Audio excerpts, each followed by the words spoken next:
Chers compatriotes d'Algérie, chers compatriotes de toute l'Afrique du Nord, en particulier les pays du Sahel, salutations fraternelles du Canada.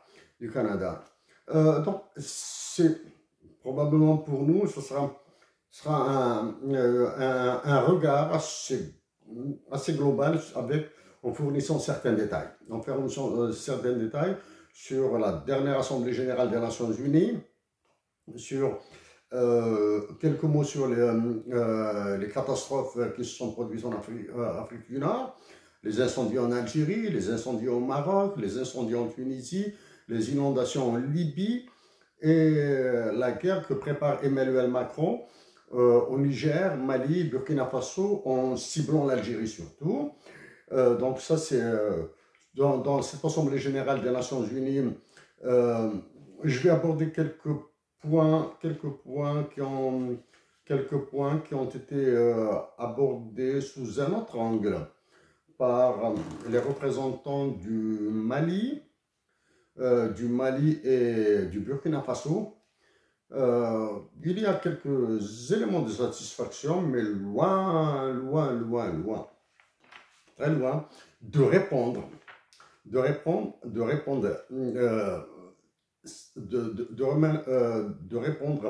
d'une manière claire et ferme à toutes les menaces que fait peser Emmanuel Macron, le roi de France et ses colonies africaines, donc sur ses colonies africaines et sur l'Algérie surtout.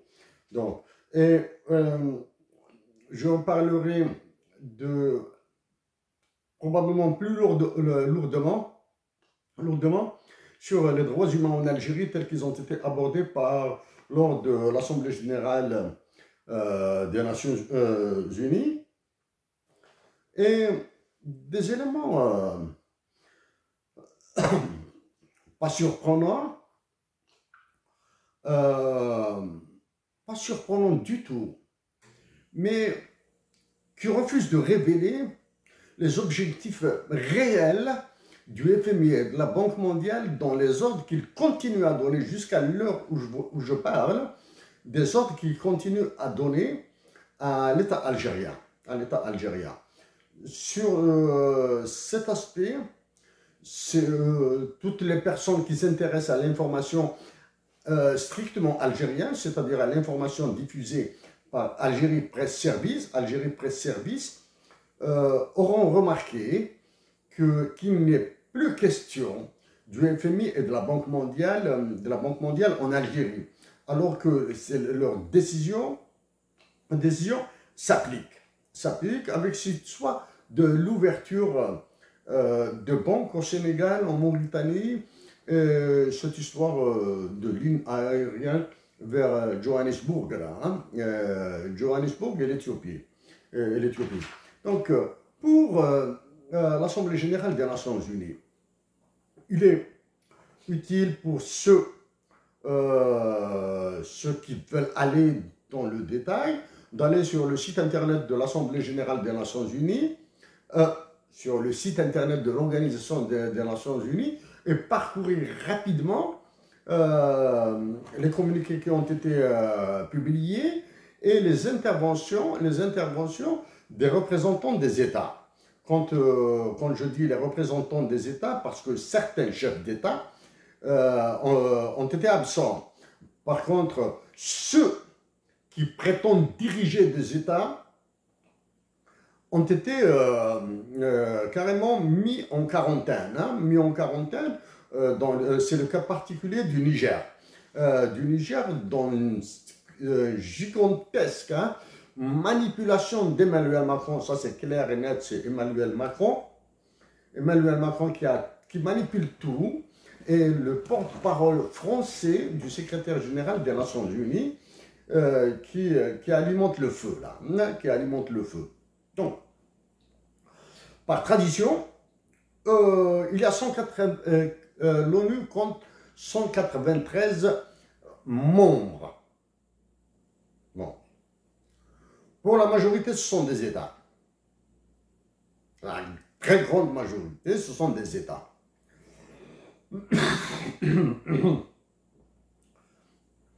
Ça, c'est l'élément. Donc, si d'habitude, lors de les interventions lors de l'Assemblée générale des Nations Unies sont chronométrées à une moyenne de 15 minutes par intervention. Dans cette dernière Assemblée générale, certaines interventions sont allées au-delà de 28 minutes. 28 minutes, c'est bizarre. Quand vous avez 193 États membres, multiplié par, si on fait une moyenne de 30 minutes, 30 minutes, ça fait 193 divisé par 2 heures d'intervention, c'est-à-dire ça va faire plus de 87 heures. 87 heures d'intervention. Donc vous comprendrez que dans une journée de 24 heures, 87 interventions ne peuvent être diffusées. C'est pour cette raison qu'on dit que l'Assemblée générale, même si elle a été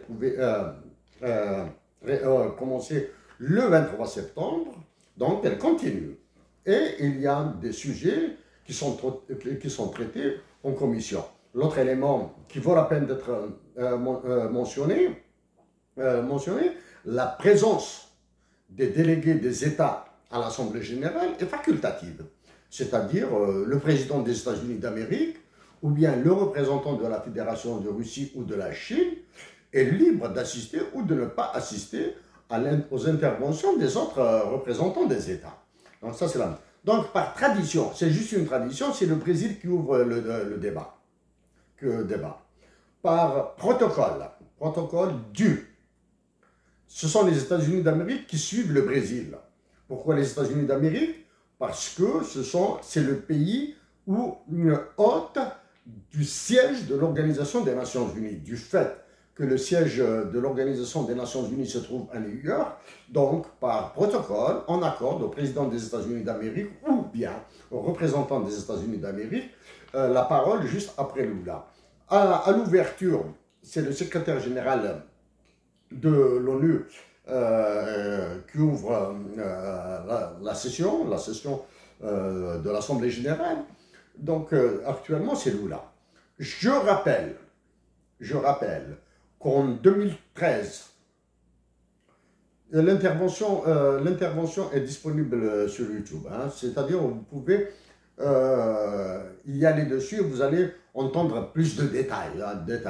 Donc en 2013, quand l'Organisation mondiale du commerce était présidée par le Brésilien Roberto Azevedo, son objectif était l'accession, était l'obtention d'un siège permanent au Conseil de sécurité de l'ONU avec ou sans droit de veto pour le Brésil. Ça, c'est le directeur général de l'OMC, hein, de l'Organisation mondiale du commerce. Donc là, vous voyez un petit peu comment s'entrecroisent, comment s'interfèrent des organisations internationales entre elles. Donc, le discours d'ouverture de l'Assemblée générale des Nations Unies, c'est la 78e, a été l'œuvre d'Antonio Guterres. Un discours d'une force extraordinaire. Dans un débit assez soutenu, il a touché à tous les sujets de conflit, à tous les sujets de crise et à des voies de solution pour l'ONU. Le discours d'Antonio Guterres, donc en termes de mots, est extrêmement fort. C'est un discours en anglais, je pense que le sous-titrage en français ou en arabe devrait exister, ou du moins une traduction en arabe-français dans les autres langues devrait exister. Pour nous, pour moi, l'allocution d'Antonio Guterres, malgré sa force, malgré sa puissance, malgré sa qualité exceptionnelle, que nous jugeons exceptionnelle, ressemblait plus à un discours d'adieu qu'à autre chose. Antonio Guterres, comprenant la position dans laquelle il se retrouve,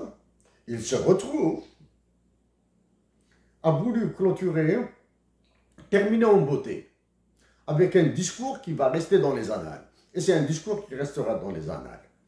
Donc ça c'est le discours d'Antonio Guterres. Puissant, fort, très haut niveau, qui ressemble plus à un discours d'adieu. En plus de ça, il confirme ce que j'ai dit bien avant, il y a longtemps là, hein, il confirme que l'Organisation des Nations Unies risque, a de très fortes chances de subir le même sort que la Société des Nations, la SDN. C'est-à-dire, l'ONU, telle qu'elle fonctionne actuellement, va disparaître. Voilà. Ça, c'est le secrétaire général des Nations Unies. Voilà, le secrétaire général des Nations Unies, rapidement dit, il a dénoncé l'illibéralisme qui règne actuellement dans le monde, le caractère brouillon et conflictuel des relations internationales. Il a dénoncé ce qu'il a appelé les démocraties illibérales et il a évité le mot dictature. Il a évité le mot dictature. Donc ça, c'est pour Antonio Guterres. Après Antonio Guterres, c'est le président du Brésil, Lula.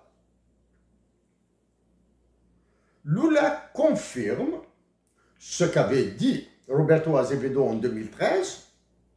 Il veut une réforme du Conseil de sécurité de l'ONU, avec l'élargissement du nombre de sièges du Conseil de sécurité et l'augmentation du nombre de sièges permanents, avec ou sans droit de veto.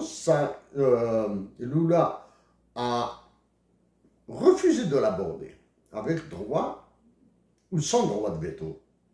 Sans droit de veto. Autant que le secrétaire général des Nations Unies, Antonio Guterres, Lula a insisté sur le respect du multilatéralisme. Le respect ou bien la consécration du multilatéralisme.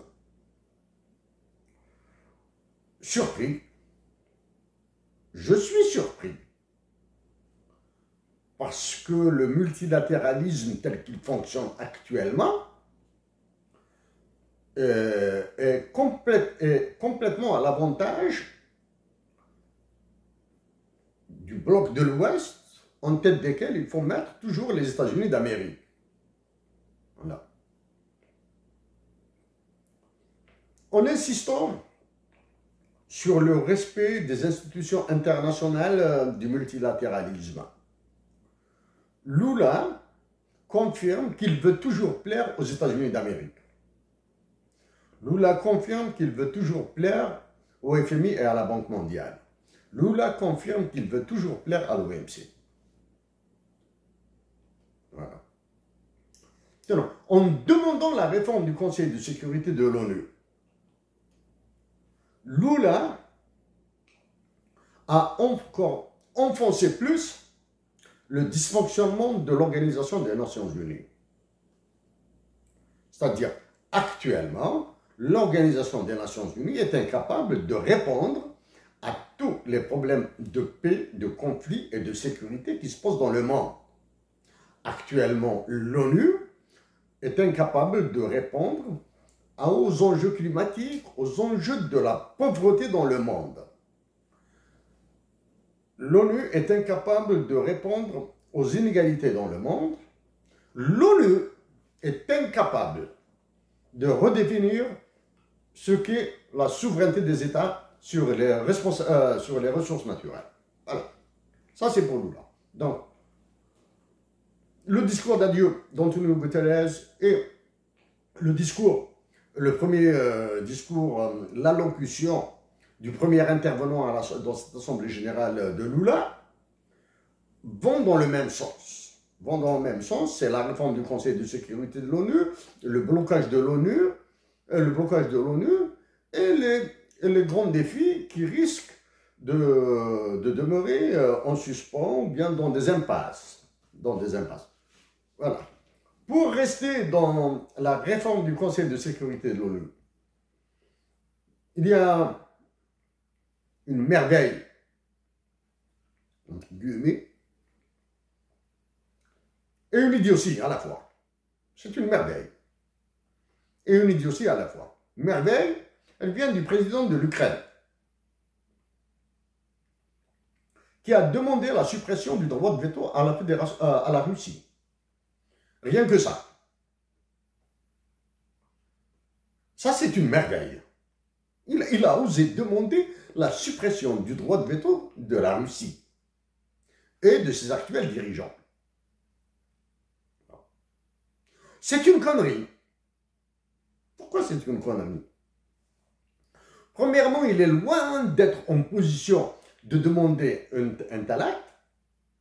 Deux, le président de l'Ukraine est insignifiant actuellement, insignifiant. Dans le jeu international, le président de l'Ukraine est insignifiant. Si l'Ukraine est un enjeu, le président de l'Ukraine est en dehors de cet enjeu.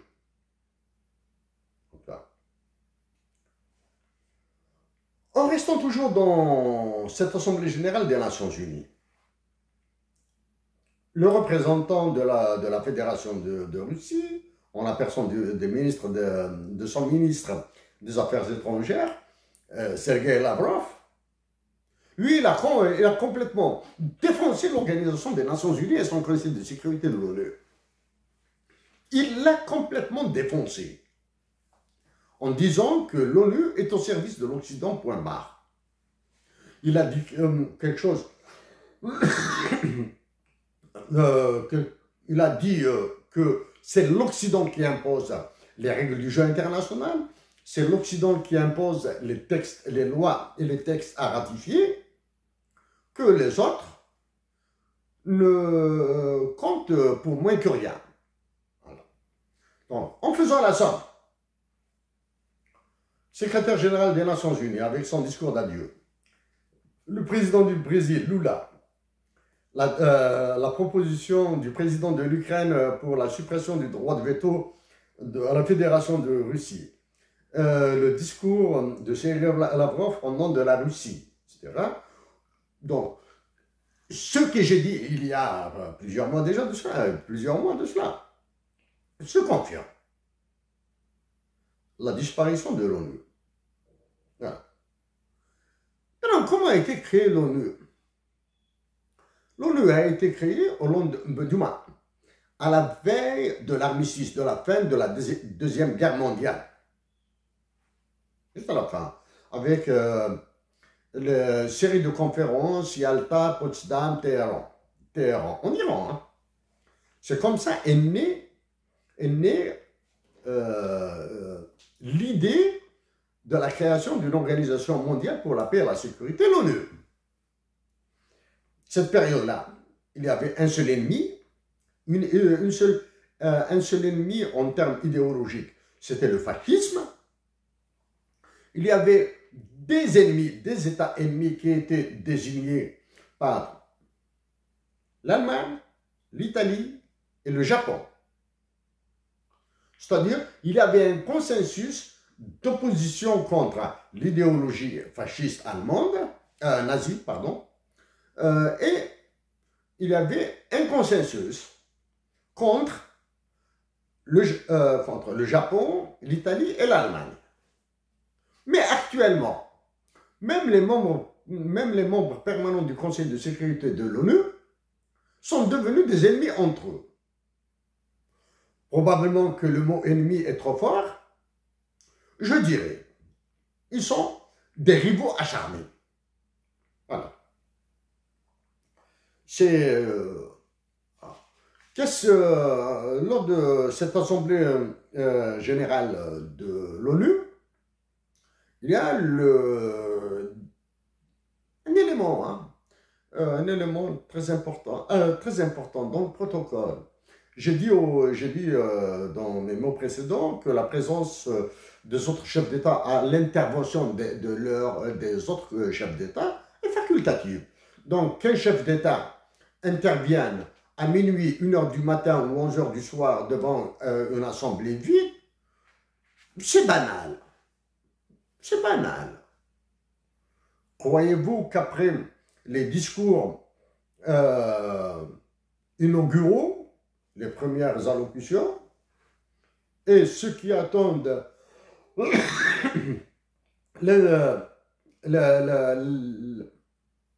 l'intervention de certains autres chefs d'État particuliers, comme la France, le représentant de l'Allemagne, le représentant de la Norvège, tiens. La Norvège a été représentée par le ministre des Relations internationales, quelque chose comme ça, du développement international. Hein. Il n'y a pas ni son premier ministre, ni la ministre des Affaires étrangères, ni le roi de Norvège. Bon, il y a certains discours qui sont attendus, mais sinon, pour les autres, il va prêcher, il va parler devant une assistance, une assemblée vide, c'est banal, c'est les risques d'être, c'est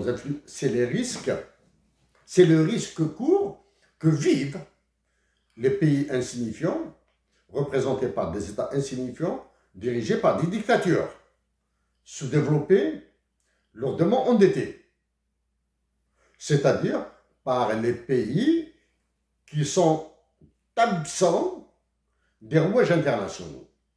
En parlant de rouages internationaux maintenant, cette Assemblée générale des Nations Unies aurait été une occasion pour l'Algérie de manœuvrer. Malheureusement, incapable de manœuvrer dans les espaces internationaux complexes, sans compétence pour y aller, sans préparation de l'Assemblée générale, c'est-à-dire tous les rendez-vous, toutes les ententes, toutes les déclarations communes, etc., qu'il faut préparer, qui se préparent 6 mois, une année à l'avance. L'Algérie, a brillé, elle a brillé par sa nullité. Parlons de l'Algérie maintenant. Donc, elle a raté une occasion pour négocier dans des espaces internationaux complexes, construire des alliances probablement pas avec les pays extrêmement avancés, mais au moins avec les pays voisins. Avec le Maroc, la Tunisie, la Libye, le Niger, le Tchad, le Burkina Faso, la Mauritanie. Construire au moins une alliance dans un espace international. Très bien. Donc elle l'a raté. Elle a raté cette opportunité de nouer des contacts avec d'autres États, qu'ils soient puissants ou moyennement puissants ou faibles. C'est la loi. Il existe des États faibles dans le monde. Ça, c'est la première. Anecdotiquement, mais une anecdote assez pour l'esprit, hein. Le siège des Nations Unies à New York se trouve, disons, à 7-8 minutes de la maison du précédent président des États-Unis d'Amérique, de Donald Trump. Le siège des Nations Unies est à 10 minutes à pied, hein, sur la même avenue. Même avenue que Trump Tower, la tour de Donald Trump, 10 minutes. À environ 15 minutes du siège des Nations Unies à New York. 15 minutes de marche à pied dans une rue perpendiculaire, j'ai oublié le numéro de la rue là, se trouve le premier appartement loué par Hussein Ahmed, occupé par Mohamed Yazid par la suite, pour la représentation du Front de Libération Nationale à New York, en visant les États-Unis d'Amérique et l'Organisation des Nations Unies. Donc, l'appartement loué par Hussein Ahmed, occupé par la suite par Mohamed Yazid, se trouve à peu près, à 15-16 minutes de marche à pied. Hein. C'est un parcours que j'ai fait personnellement. C'est un parcours que j'ai fait. J'ai même montré quelques photos de cet appartement. est-ce que ceux qui sont partis, est-ce que les Algériens partis pour être présents à l'Assemblée générale des Nations Unies ont eu la présence d'esprit de visiter cet appartement comme lieu historique? Ont-ils pensé à le racheter cet appartement pour en faire un lieu historique, un milestone, un hallmark de l'Algérie aux États-Unis d'Amérique? Bon, ça c'est des éléments. L'autre élément, plus que cardinal pour nous, pour moi, cette Assemblée générale des Nations Unies, avec tout ce qui se passe en Afrique, qui se passe à l'Est, en Orient, Russie, Chine, etc., ce qui se passe sur le continent américain, c'est ce qui se passe en Europe, et tout le poids que subit l'OTAN, l'organisation du traité de l'Atlantique Nord, à travers toutes ces bagarres-là, à travers toutes ces crises. L'Algérie a raté l'occasion de demander l'abrogation de l'article 6 du traité de l'Atlantique Nord qui dit que l'Algérie est une propriété privée de la France, c'est-à-dire est une propriété privée du roi de francophonie africaine, l'actuel mégalomane président de la France, Emmanuel Macron. Je pense que poser en termes de droit international l'abrogation de l'article 6 du traité de l'Atlantique Nord était plus important que les autres charabia qui ont été prononcés. Bon, pour les mots qui ont été prononcés, le très peu, le très peu, je précise, j'ai écouté la version anglaise, c'est-à-dire la traduction anglaise simultanée, elle était simultanée. Normal. Même la traduction simultanée a été l'œuvre de 2 traducteurs. Ils ont eu de la compétence, est-ce que c'est de la difficulté? J'ignore. Mais ils ont eu des difficultés à traduire rapidement ce qui se disait en temps réel. Ils avaient eu des difficultés. Voilà. Donc c'est la version anglaise que j'ai écoutée. Parce que le son arabe, en arabe, est coupé. Ça, c'est sur le site internet de l'Organisation des Nations Unies. Voilà.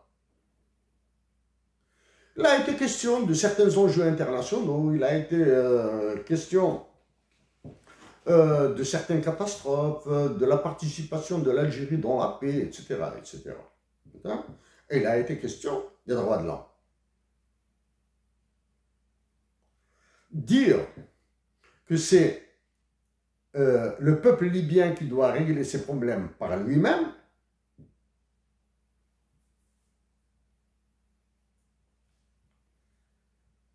ça c'est le peuple libyen qui doit régler ses problèmes par lui-même. C'est un peu difficile à comprendre et à analyser. Et comprendre, analyser pour fournir des solutions, c'est ardu. Parce que c'est le peuple libyen qui a créé ce problème. C'est le peuple libyen qui a accepté d'être dans cette situation. Dans une situation qui lui a été imposée. Cela est vrai. Cette situation lui a été imposée par les puissances du moment et exploitée par d'autres puissances du moment, créées par les puissances du moment sur la France et les États-Unis. Exploitée par les forces du moment, c'est la Fédération de Russie et de la Chine. Un peu moins l'Allemagne et l'Italie. C'est le peuple libyen qui s'est mis dans des conditions pour qu'on lui impose cette situation avec l'assassinat de Muammar Kadhafi qui a conduit maintenant à la partition de la Libye en 2 parties. Ça c'est certain. en trois parties. Il faut attendre un petit peu comment ça va évoluer entre l'Est et l'Ouest, c'est-à-dire la partie Est de la Libye dirigée par le général et la partie Ouest dirigée par un gouvernement civil. Ça. Dire que ce sont les Libyens qui vont régler ce problème, ouais. Les Libyens, en plus de ça, ils ont vécu le terrible drame des inondations. Dans l'indifférence totale de toute la communauté internationale, et puisque nous sommes dans le cadre de l'Assemblée générale des Nations unies, des débats de l'ONU. Plan de secours, plan d'intervention, etc. Hein. L'ONU a des fonds spéciaux pour ça, hein. Des fonds pour les catastrophes naturelles, les calamités, etc. Donc, voilà. Alors là, pour l'Afrique, s'il vous plaît, dites ce que vous en voulez sur ça. Maintenant, la version anglaise de l'allocution de l'État algérien que j'ai écoutée m'a donné l'impression que son rédacteur est la même personne que celle qui a rédigé le fameux communiqué contre la Banque mondiale par l'APS. Il me donne ce goût, cette impression, Junior. Celui qui a rédigé l'article, la dépêche contre la Banque mondiale il y a 2 années de cela, hein. 2 années de cela. Et celui qui a rédigé les mots de l'État algérien, c'est-à-dire le mot des généraux algériens à l'ONU, sont la même personne. Parler des droits de l'homme en Algérie, des avancées des droits de l'homme, protection de la femme, promotion de la femme, protection de la femme, promotion de la femme. Bon, c'est des termes creux là, hein? C'est des termes creux, hein? C'est des termes creux. En Algérie, c'est du toupet, hein? Il faut avoir du toupet. Il y a probablement autour de 400, 500 de détenus politiques en Algérie. Hassan El-Khadi a été défendu par d'illustres penseurs et intellectuels vivants, comme Noam Chomsky. L'assassinat impuni de Lounas Mahtoub demeure à ce jour noir. On vient. Parler des droits de l'homme? Oui, parler des droits de l'homme pour vanter l'Algérie, une Algérie de mise en coupe réglée par les généraux. Hein. Je le répète, privatisée, l'Algérie est actuellement privatisée, la décision de justice est privatisée, la politique est privatisée. Voilà. Par des généraux qui sont incapables de voir plus loin que le bout de leur nez. Avec tout ce qui entoure l'Algérie, avec la cible d'Emmanuel Macron d'abattre l'Algérie, ils sont tous au silence. Ça, c'est le truc. Parler du respect des droits de l'homme en Algérie,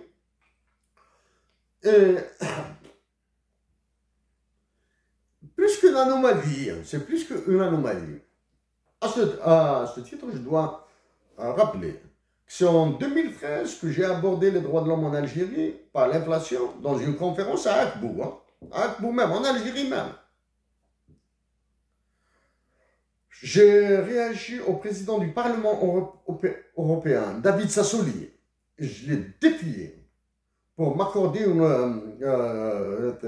un droit d'intervention devant le Parlement européen, pour lui dire que la violation des droits de l'homme en Algérie, en étant vraie bien sûr, mais que cette violation est exploitée pour servir les intérêts de l'Europe et de la France en particulier.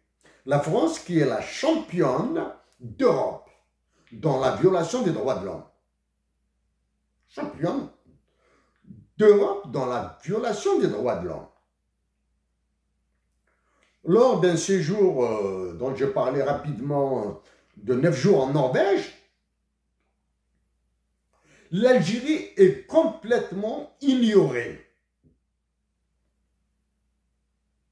L'Algérie est complètement ignorée.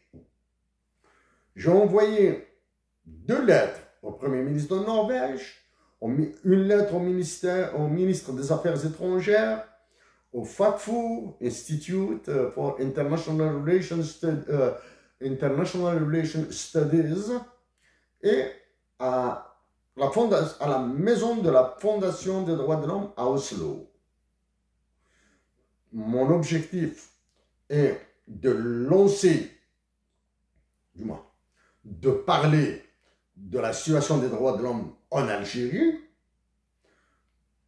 et pour mettre en exergue, juste en exergue, le cas d'Ersan El-Khadi et de Lounas Mato qui concentre tout ce que subissent les Algériennes et les Algériens en Algérie en termes de droits de l'homme. Rien. Pire que ça, j'ai récolté une complexité internationale, j'ai récolté une complexité juridique internationale. Bon, que je suis en train de régler. Que j'essaie de régler. Maintenant, en termes économiques, ce sera rapide. Dire que l'Algérie a inventé une nouvelle méthode de calcul du PIB, c'est un peu fort. C'est même trop fort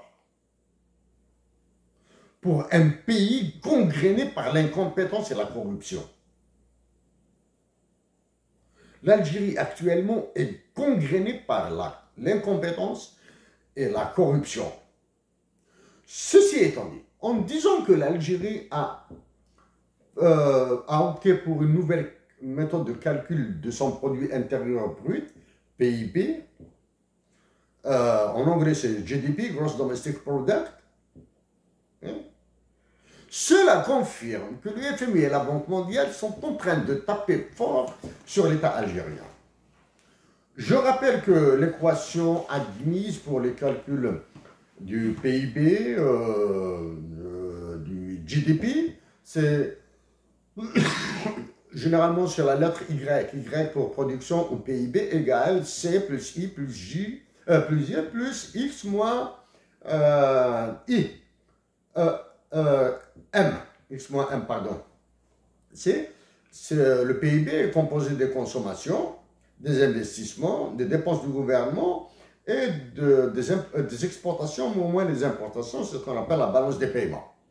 Donc voici les variables qui constituent actuellement le PIB tel que approché, méthode équation proposée par Simon Kuznets. Voilà. Dire que le PIB algérien va passer de 170 milliards de dollars, ou de 160 ou de 180 milliards à 228 milliards de dollars, c'est une banalité. Un PIB peut passer de 5 dollars, il peut passer à 500 000 dollars, 500 milliards de dollars. Ça, c'est une banalité. D'un point de vue arithmétique, c'est une banalité. Mais maintenant, d'un point de vue calcul, là, pour faire passer un PIB de 170 milliards de dollars à 288 milliards de dollars, il y a plusieurs moyens, il y a plusieurs solutions pour cela. Pour cela, il faut trafiquer les chiffres. Trafiquer les chiffres. Tu te retrouves avec 288 milliards de dollars ou 260 milliards de dollars, peu importe. Tu exportes sans importer. Quand tu exportes pour 130 milliards de dollars, et tu ajoutes les consommations des 44 millions d'Algériens, entre parenthèses, où est le recensement de la population? Où est-il là? Le recensement de la population. Donc, le faire passer, exporter pour 130 milliards de dollars, ne rien importer, c'est bon. Mais il y a pire. Et il y a pire que ça. Les prix utilisés dans le calcul du PIB. Eh oui. Eh, les consommations, c'est la consommation moyenne de tous les Algériens, multipliée par l'ensemble de la population. Les investissements. Ah. On va faire, maintenant, on va faire le distinguo. Un investissement public algérien, investissement public algérien, investissement privé algérien et l'investissement étranger en Algérie, avec ou sans participation des Algériens. Pour cela, il faut aller sur les différentes interventions que j'ai faites sur l'histoire du PIB. Quand on fait l'investissement étranger, on rentre dans ce qui est appelé les brownfield et greenfield. Ça, il faut y aller. Non, il y a un autre gros problème qui m'est difficile c'est un problème pour moi. Hein. J'ai des difficultés à comprendre où est-ce que ça mène. L'ouverture de banques algériennes à l'étranger. En Mauritanie et au Sénégal, s'il vous plaît. Est-ce qu'il y a des investissements algériens au Sénégal? Je l'ignore. Si oui, de combien, comment ils sont structurés, qui sont les détenteurs, etc.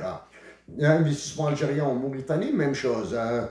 De quels investissements s'agit-il, qui les détient, etc. Comment se font les transferts de capitaux, etc. Le mouvement de capitaux. Hop, mouvement de capitaux.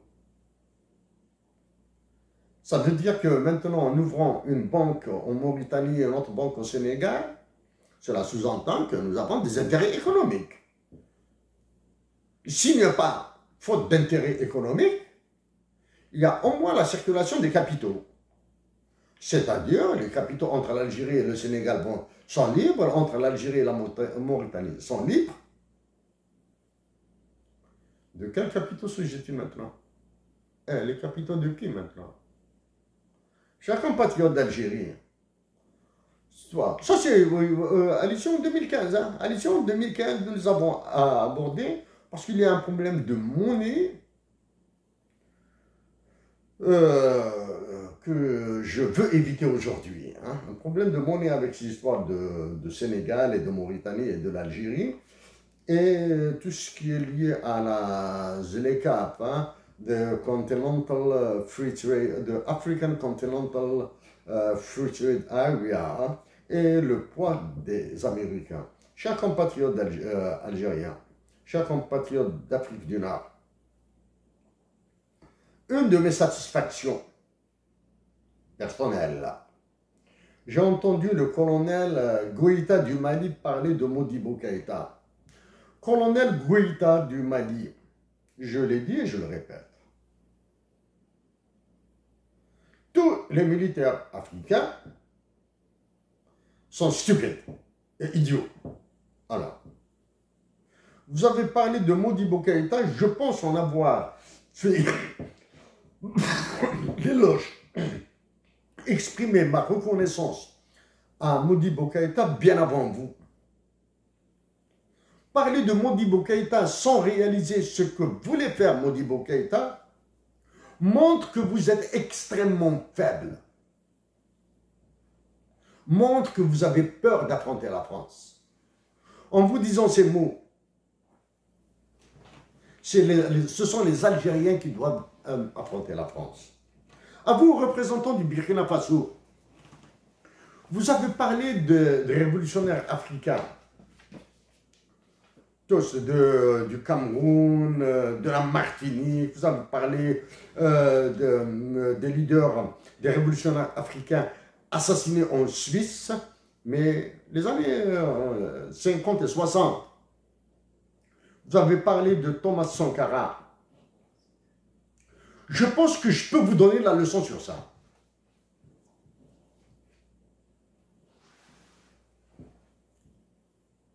Mais parler de Thomas Sankara, de Modibo Keïta et des autres révolutionnaires africains sans aller vers le franc CFA et le recouvrement de votre décision régalienne sur vos ressources naturelles, vous êtes en train de faire des bulles d'air et vous êtes en train de mener en bateau vos nations respectives du Niger, du Mali et du Burkina Faso.